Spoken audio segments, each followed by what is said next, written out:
En fait, lorsqu'il était missionnaire au Brésil, il y avait une femme dans son église qui manquait de tout.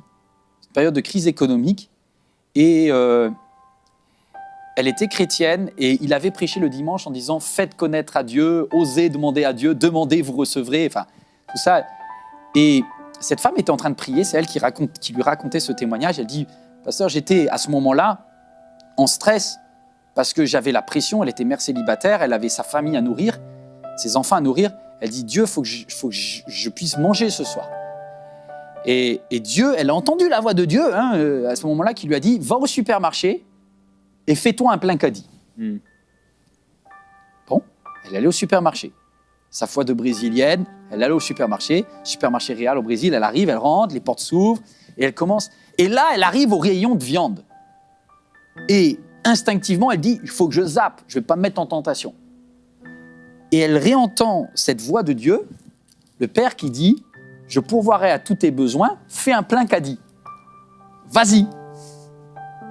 Elle a commencé à charger. Elle a commencé à charger des trucs avec plusieurs zéros derrière. Des choses qu'elle ne s'achetait jamais, qu'elle n'osait plus acheter à ses enfants. Et elle a fait un rayon, 2 rayons. Et puis elle voyait le caddie qui monte. Et elle s'imagine que derrière, elle risque l'humiliation à la caisse parce qu'elle n'a pas les moyens financiers de payer. Son compte est à 0. Et c'est marrant parce qu'on stresse, mais perdu pour perdu. Moi, j'aurais dit ça. Elle est allée jusqu'au bout. Et elle est allée jusqu'au bout, elle a rempli. Elle arrive à un caddie énorme et il est midi au moment où elle arrive devant la caisse. Et elle ne sait pas trop, elle est un peu en stress, elle voit les caisses qui sont pleines. Et là, elle entend une petite voix du Saint-Esprit qui lui dit « Va à la caisse numéro 6 ». Alors, elle se met dans la ligne de la caisse numéro 6. Et quand elle est à la caisse numéro 6, juste avant elle, la caissière met l'écriteau « Dernier client terminé ». La caisse est fermée.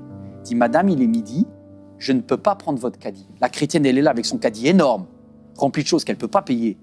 Mais son Père Céleste a dit « Je prendrai soin de toi ». Et elle dit « À ce moment-là, je suis devant une caisse et un truc qui se ferme.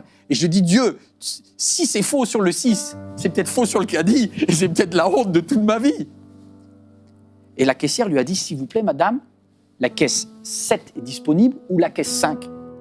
Donc, allez auprès d'un de mes collègues. Et là, elle a répondu, je suis chrétienne et je dois rester à la caisse numéro 6. Alors, la dame à côté, elle l'a pris pour une folle. Elle lui a dit, quand est-ce que vous revenez ? Elle dit, ma pause, c'est 30 minutes. Cette caisse sera réouverte que dans 30 minutes. Pendant 30 minutes, avec son caddie plein, elle est restée buggée devant la caisse numéro 6. Et à 12h30 ce jour-là, le tapis a commencé à rouler. La caissière est revenue, elle dit, mais vous êtes incroyable. Eh bien, on y va pour ce caddie alors. Elle a commencé à dérouler. Et elle voyait le montant qui commençait à monter, 100, 150, 172, 190. Et au moment où elle se liquéfiait, elle était presque arrivée au dernier article, elle entend dans les haut-parleurs du supermarché « Tirage au sort du jour, la personne qui a ses courses à la caisse numéro 6, le magasin vous les offre. » Que dire ? Elle s'est mise à pleurer, la caissière était choquée. Et elle lui a dit « Mon papa pourvoira à tous mes besoins. » Waouh ! Je ne sais pas si quelqu'un a des besoins, mais c'est le moment de prier. Oh, gloire à Dieu. Oh, mon Dieu.